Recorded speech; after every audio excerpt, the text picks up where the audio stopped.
Hi guys, are you ready for an action-packed episode of your favorite technology show, Tech Today? From the latest SUVs to artificial intelligence, tools for content creators. It's an action-packed episode of the show, packed to the rafters, full to the brim. I'm your host Ayush Alavadi, and this is Tech Today.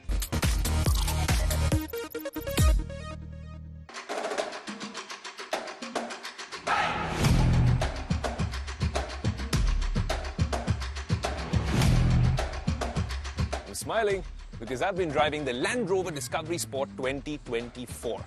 I'm going to tell you why this might just be the ideal SUV for your family with a smash of luxury and with a DNA built for the rugged outdoors here on Tech Today.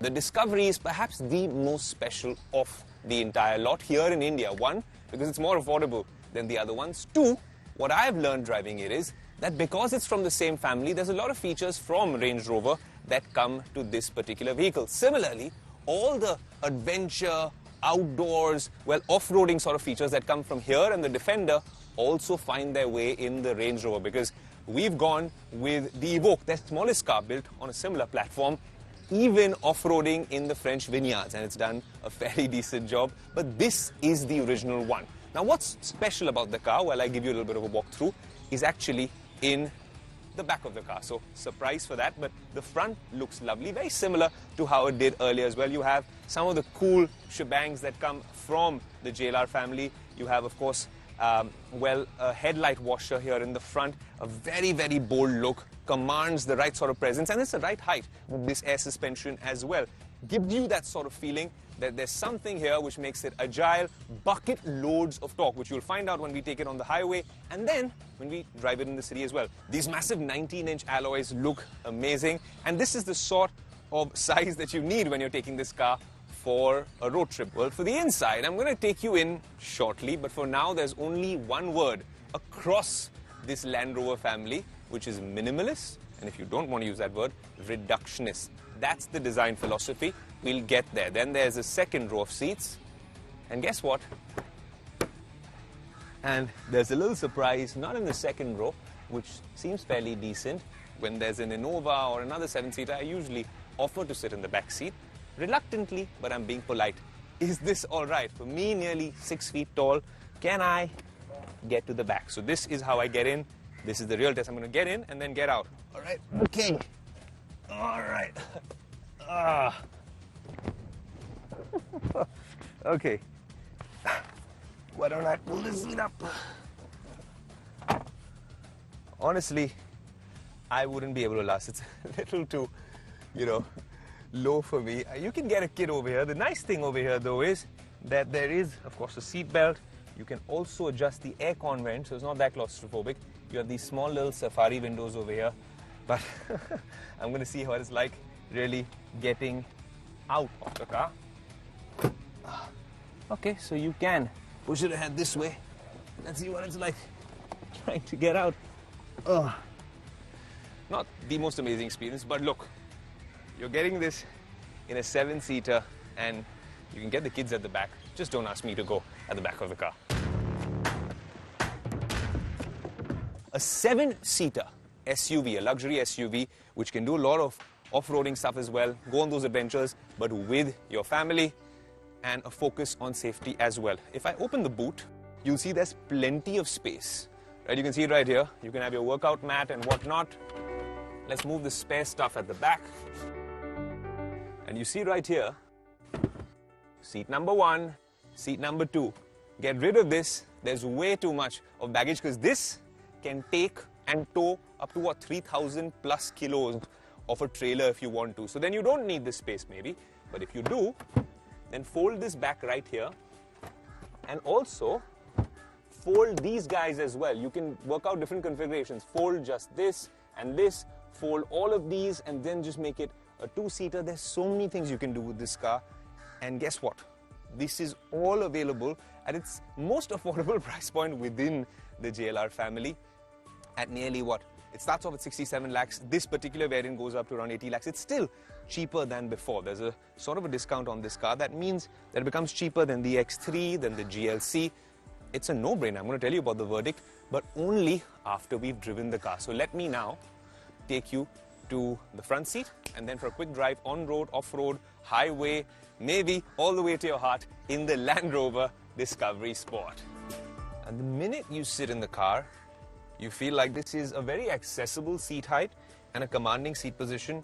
Not too much under high support, but the height is perfect. If we can do 0 to 100, and we've done that in under 7 seconds, for a car this size, I mean, honestly, it is mind-boggling that they can do this with this car. Everything here, the first thing that you feel after driving a bunch of their new cars, even the more premium ones, is that this is consistent. And that's what you like about this particular brand. All of this is thanks to a technology touch, which is the heart, the centerpiece of this entire company now, which is this system that runs on PIVI Pro. Let me tell you a little bit more about PIVI Pro as we actually navigate through the system, and I'll tell you a little bit more about the tech and the design philosophy of this particular car.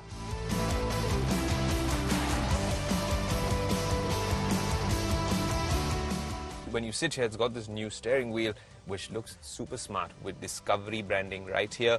All your steering mounted controls always work. This volume key will come very much in handy whenever you're using this particular car, because if you're used to buttons on the central panel, then here you can see there is no buttons whatsoever, in line with the brand's minimalist, reductionist design philosophy. Everything works. If I want to increase the AC4 instance with this and you see no buttons, please don't be scared.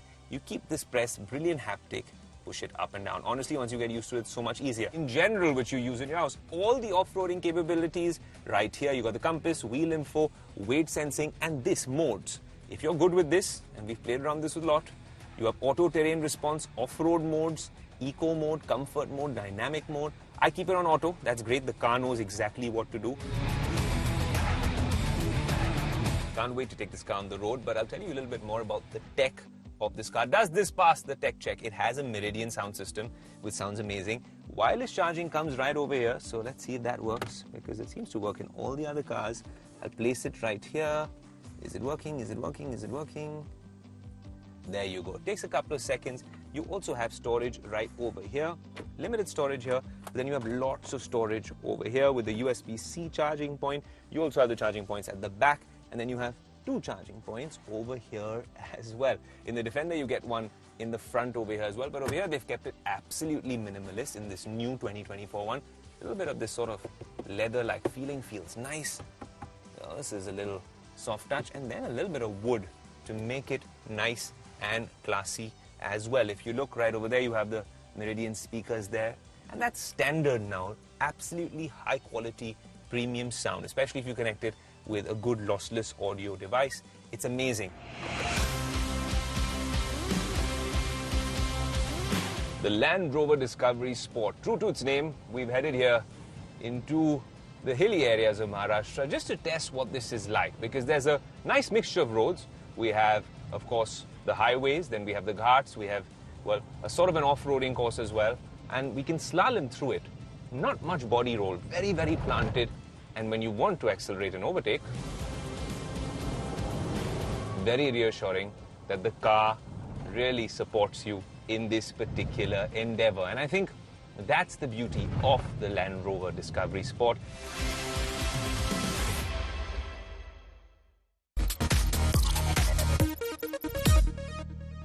It's that time of the year again. Apple has announced its flagship WWDC, or the Worldwide Developers Conference, where all of the developers from around the world and all of us creators can get together and understand what Apple's doing with its large ecosystem. iOS, iPadOS, macOS, what kind of apps can we expect? But this time it's a bit special because everything happening in 2024 needs to have an AI touch. And with Apple's marketing machinery, they're calling it absolutely incredible. AI.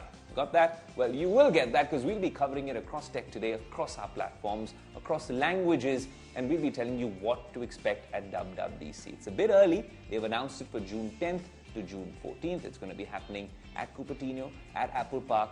But we can tell you that there are a few things that we potentially expect at this mega flagship event.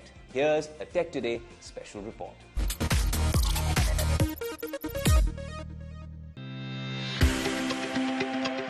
Apple announced its annual WWDC, or Worldwide Developers Conference 2024, will take place on June 10 to 14. This is a big event for developers who create apps for iPhones, iPads, Macs and other Apple devices.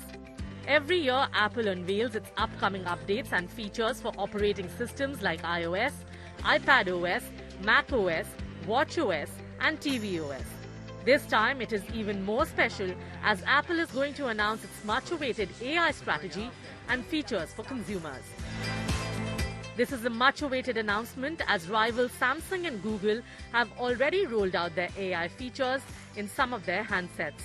A couple of months ago, Samsung announced AI live translation on calls, circle to search with Google, AI-powered photo editing and more for its Galaxy S24 series, while Google's flagship Pixel 8 lineup comes with features like Magic Editor, Magic Audio Eraser, Best Take and more.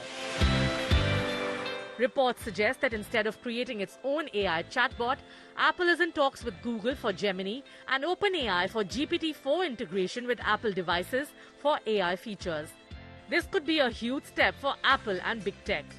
Imagine an Apple ecosystem with a powerful generative AI at the heart of it, which can create all sorts of content, generate text, image and video, translation tools and code in Xcode, the company's app development platform.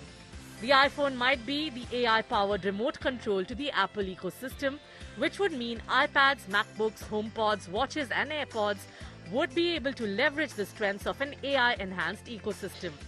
Apple is reportedly investing $1 billion annually to integrate generative AI across its ecosystem. It's clear that when it comes to AI, the tech giant means serious business. It might appear that Apple has arrived late to the AI party, but one thing is certain. If it announces AI features across its ecosystem, other companies will follow suit, as has been the norm in the tech world. The good news for tech enthusiasts? More innovation and wide-scale adoption of AI in a way we probably haven't seen since ChatGPT. And artificial intelligence as we know it is probably set to change come the 10th of June. Artificial intelligence, it is everywhere these days, with many tech companies doing their own iteration and investing billions of dollars into it. There is Samsung and Google doing a lot in the world of AI on smartphones, bringing AI photo editing, translations, and so many more features. But are people actually using those features? And with Apple expecting to announce AI features in their own WWDC event, what AI feature would people want from their smartphones? Let's find out.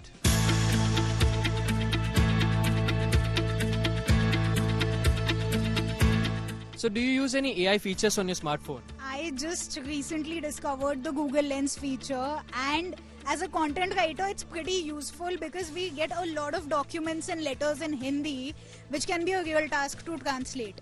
But again, that feature does not come without its flaws. So I'm a bit of a bimbo when it comes to stuff like this, but I'm pretty sure when it comes to editing photos and stuff, I do use certain AI features. No, I don't. Actually, I have privacy issues with all these, personalized things. I don't know what they will do to my data. And have you seen what Google Photos has been doing with AI features, and would you like to use that more right now? Or are you talking about that thing where you can erase people out of photos? Exactly. Yeah, that's pretty cool. I do want to use that, and I do have Google Photos, so I might actually try that. It's like, sometimes it's very scary to understand what is real and what is unreal. So it sometimes, make you feel what is image by at the end of the day, there's nothing real. I think if the iPhone comes with AI features that could obviously, something to do with the camera for sure, because I think that is what most people would look for. Given the fact that I'm a news content writer, I would want Apple to bring in features that can actually help us discriminate from fake news and real news. My work requires more transcriptions and stuff like that, so that would be helpful if I can just, more voice to text features and stuff like that. That helped me quite a bit. That I'm looking forward to that. Apple should really take good sort of lessons from what Samsung has done so far. They have, done the AI thing in a very good way. Well, there you have it, folks. The AI ball is now in Apple's court. Let's see what the Cupertino giant has up its sleeve. this June at WWDC. All right, clearly a lot of top tech to look forward to in 2024. But wait, my team doesn't look too happy. Is there something with the look, with the sound? What's happening? नया team, नया साल, Ayush, upgrade. Okay, Christmas has come early. The team's clearly giving me a sign. I've been using the DJI Mic 1 for a while, but this is the DJI Mic 2. What's changed? Does it really elevate or upgrade our audio game? Well, let's unbox this and find out.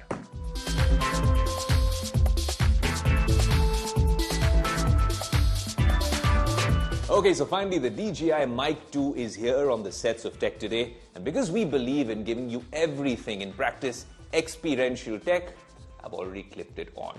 Now, the first thing you notice when you're clipping it on is that this DJI magnet is very, very prominent, as opposed to the Mic 1, where we've gotten away with any sort of interview with the biggest personalities in the world with just a very inconspicuous magnet. I'm nitpicking, but just to make this easier, this is camera 1 with the new mic.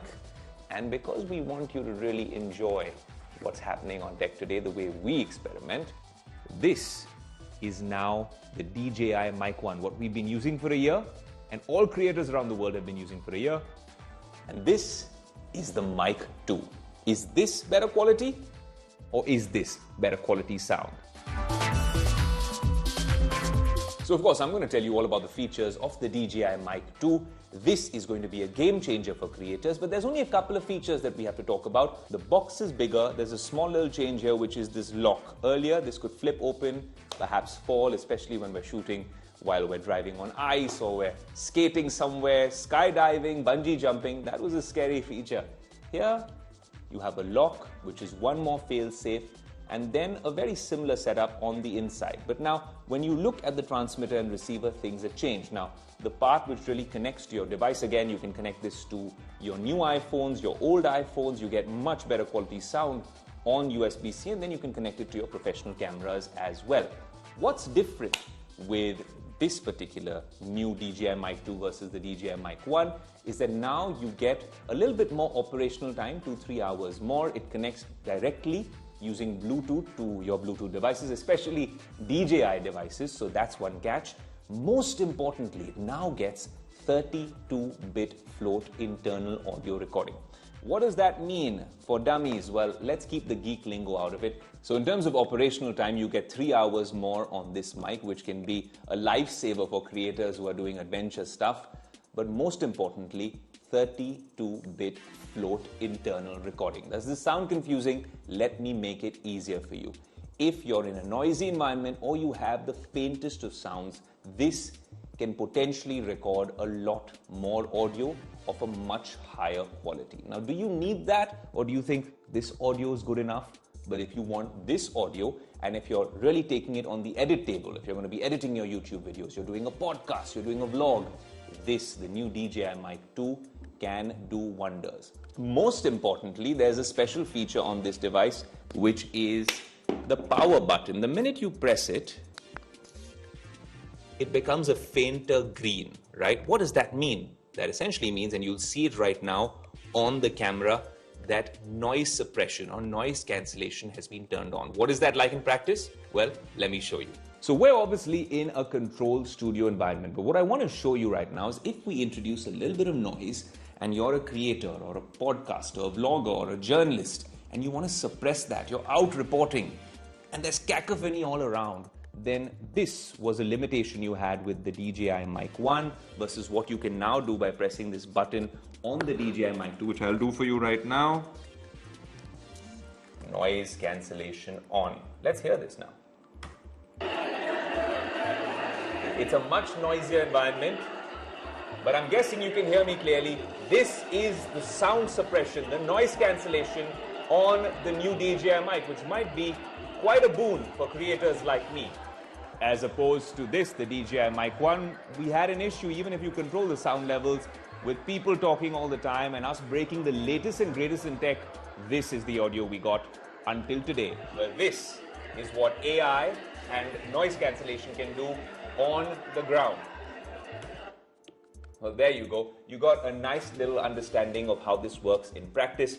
Apart from that, there's not much difference between the DJI Mic 2 and the Mic 1. So let's give you a quick verdict. If you're in the market for a new mic and you've never had a wireless mic, then this is the device you should go for, because for the next 1 or 2 years, you'll see this on every creator, every YouTuber, every journalist will be using this particular mic, and it's got its inherent set of advantages. Like I told you, you've got the Bluetooth functionality, you've got more battery life, you've got noise cancellation, you've got higher quality audio, so it's got a lot of things working for it.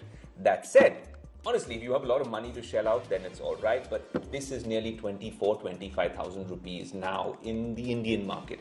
This costs nearly 38,000 rupees. For 14 to 15,000 rupees more, you can invest in so many more accessories in making your content game better. I don't think the upgrade is warranted at this point. Until this becomes cheaper, you don't need to upgrade. Then again, if you're on the market for a new mic, well, I think all the other companies will be watching, because we have a new king, the DJI Mic 2, and you've seen it first with this cool transparent design that I forgot to tell you about here on Tech Today. Well, I told you it was an action-packed episode. Blink and you will miss it. But that's what we always strive to do on Tech Today, bring you the latest and greatest from the world of tech. And that disrupts business, lifestyle, auto, the whole gamut. The Tech Today team has enjoyed putting together this episode for you here on India Today. What did you make of this episode? Is there something you'd like for us to do next week? Do let us know in the comment section or write into us on our social media handles. Until next week, this is your host, Ayush Alabadi, saying adios.